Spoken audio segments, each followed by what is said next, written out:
Right, it's running. Right. So we missed all about I know about Dad's parents, haven't we, really? That they were. So he got married in 1949. Yeah. And then his parents he was still living in Brighton Road. Yeah. And then they moved to Greystoke Crescent, was it? Greyford Crescent. Greyford Crescent. Alton. And then after Margie went on living there.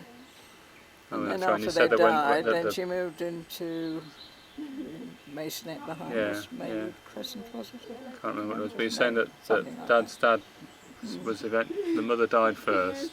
Yep. And then the dad was seeing he lived to things, 89, getting and deranged. Well, he was a very strong man, but he'd been ill for a long time. But Margie nursed him until she felt she couldn't cope anymore. They got the ambulance on a very snowy winter's day to fetch him during the night. Mm-hmm. And your dad followed behind in the car with difficulty all the way across there. All the way to Rubery. About 2 days later he died. He just didn't want to go. But Marjorie couldn't have coped anymore. She had quite a hard time really looking after them. Yeah. Of course she was working at, after she'd worked on her own. She went to Wadhams. Then she worked for, Dad arranged for her to get out work for Wadhams, you see, in the first instance. Mind Kerry's glasses there, Rob. And then she moved to work for them. Of course, they moved to Henley in Arden. Yeah. And so she used to. So had they not been at Henley in the first place then, Wadhams? No, they were in Solihull originally. Right. I wonder why she had to travel all that way up, but probably not very particularly well. The business was in Solihull, Poplar Road, I think it was, opposite where the shops where all the building societies eventually.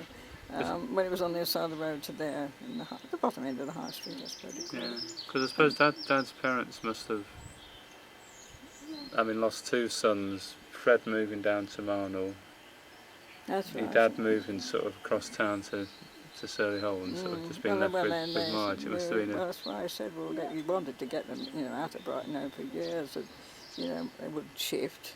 And the house was owned by So he said to Margie, buy it, you see, so she bought it for £900, I think it was, or something. What, Brighton Road? Brighton Road, yeah. Oh, she bought Brighton Road? Yes, with the help of your dad. Right. And that was off an uncle of... Yes, I think it was. Well, it was. I think it belonged to a cousin by that time. A cousin of Dad's mum's, right? His mother's side. So that house, of course, hadn't been occupied for about 8 years and was overgrown right up to the back door. Which one's this? Greyford? In Greyford Crescent, yeah. They got a couple of people from John's office to go and at least clear outside the French window for a few yards so they could get outside. And it was a very long garden. It had an orchard in the middle and a vegetable patch beyond. Yeah. And when Fred used to come on holiday, he used to come on a busman's holiday and dig the vegetable patch. Fred would love to always do something. When we were in Orchard Avenue, he'd always decorate. Could never just enjoy a holiday. He'd just got to keep working. Oh, wow. Do you remember the time when they had that little Mini they came up and about 7 or 8 of us all crowded in the back of this car? I don't remember a Mini. I remember somebody overtaking us up the hill and looking inside. Yeah, no, I don't remember it being a Mini. I remember a lot of people being in a car. Yeah, that's right. Was it a Mini or a Morris Minor or something quite small? I think they said we must have all been in there, so I don't know how many there were. Wouldn't have allowed it these days. So, where did we get to? Yes, Marjorie, she moved into the Masonette and worked in Knockley Heath. That was after, of course, we moved into 956. Yeah. You were 6 at the time. And we were going to, obviously, for you to go to Valley Road Infant School. Not to Hatchford Brook? No, Valley. You were still 6, you see, so you were still in the infants. Right. And so we drove round and round trying to find Valley Road School and couldn't find it. And when we did discover that to get there you'd have had to cross about half a dozen roads. You've got to cross that one and that one and that one and that one to get there. And so you were quite happy, you know, well, I was going to fetch you in the first instance, to stay where you were, you know, At Greswold, at Greswold. And that's what you did, of course, until you moved on. And that was a question of walking down the road and getting on the bus and being at the other end, instead of crossing half a dozen roads. And at that time, what was the name of the... Greswold. No, the secondary school up the road. Harold Malley. Hatchard Brook. Hatchard Brook yeah. didn't have a very good reputation when we first moved there. They, you know, nobody was getting into it, passing their 11 plus. And so I put in a plea for you to stay on at Greswold. Right. And they let you stay there.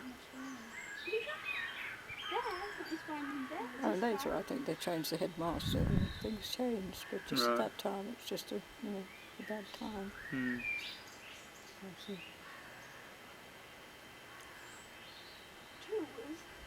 Now, what else do you want to know? I don't know really. It's just really to get a bit of a picture of. Yeah, I say your dad, of course, got the scholarship to Aston Commercial School, and then he worked for EMI. Right. So was he not a carpenter though at some point? No, that was his hobby. Ah, right. I spent all my engagement in the woodshed while he was making something. Right. No, he's electrical in a way, you know, music and. And then he was in the Home Guard for quite a long time, until eventually was called up. And he wanted to do signals, but his sight wouldn't allow. Then he would go in the infantry, and he was too old, so finished to be in the PBI, you know, the Pioneer Corps. Right. But he went back up to Real.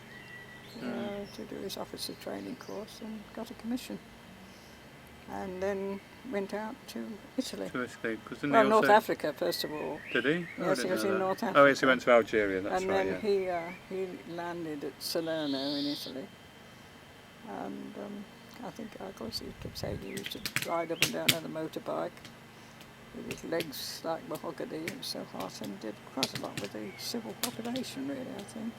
Right. Because I saw in the photo albums he'd been to Rome as well and stayed in there. So of course that holiday we that had was very nostalgic to go around the Sorrento Peninsula, all the places that you remembered, and I mean, they were just names to me, you know, you used to talk about Amalfi and Positano, and they sort of all came alive, you know. Because didn't they also once get offered a job to work for Marconi over in Italy, was that right? Yeah. I seem to remember that. I think he did, yes. He did quite a few studies because his artwork was quite good. He used to do very good black and white sketches. Yeah, pen and ink stuff, Because you used to do stuff for the Arden Players, didn't you? Yes. So how long did that go on for then? Well, I joined the Arden. When I came round. Yeah, I joined the Arden Players. A few years after the war, there was an advert saying that they wanted to resurrect the Arden Players after the war, and anybody interested. And so 2 or 3 of us at the office, that was Irene, myself, and somebody else, decided to join. Oh, well, Irene and Gordon. Yes, that's right. Well, see, I met Gordon then. I was with her when she met Gordon, and I was with Margaret when she met Norman. Right. So we joined, and then your dad came along. And he did the scenery to start with. He wasn't going to act. He was only going to be backstage. But of course, in an amateur dramatic society, you're always short of men. And so, of course, he finished up he was secretary, or he was treasurer, and I was secretary. I don't know.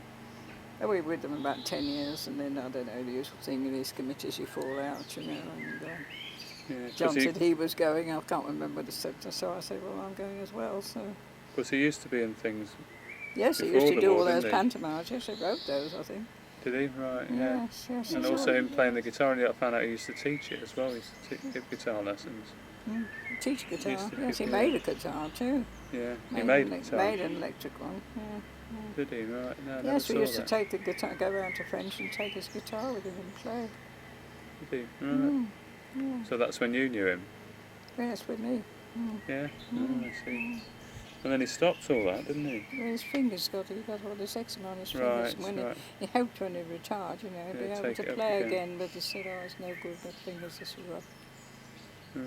Well, that's Howard's having trouble with his fingers. Yeah, yeah. His operations, incidentally, have done no good at all. Has it not? No, always Yeah, goes because a pain in the you middle look of a the bit glam in that one, don't you? hand. Oh, that's... What was that? Chiltern Hundred. Well, I was made up to be the mother, you see. I got all powder in my hair taken out Right. to look old. He was a father, and he was much younger than me. And he said, yes, there's a Chiltern Hundreds there. And that was the one, and I know I was, you do that. What was that one? He said, think a husband of mine. Oh, that's some good days then, some good days. Oh, that was the one where you said you will not give her that letter. Onslow Poiner or something his name was. Right, because that... There's Irene. Is it? Oh, There's right, Irene, right. Right. Mm. And that painting of the horse is one that Dad had done, Oh, wasn't that it? was the Scream, yes, he'd drawn that, yes. And he just said, oh, I'm just painting her. You see, they revealed that, and it was a horse's head. There's Irene. Right, right. Oh, that dress, I remember that one well. Yeah, good photographs, Right. wasn't it? Stop that. So we went privately and we met up with all these folks.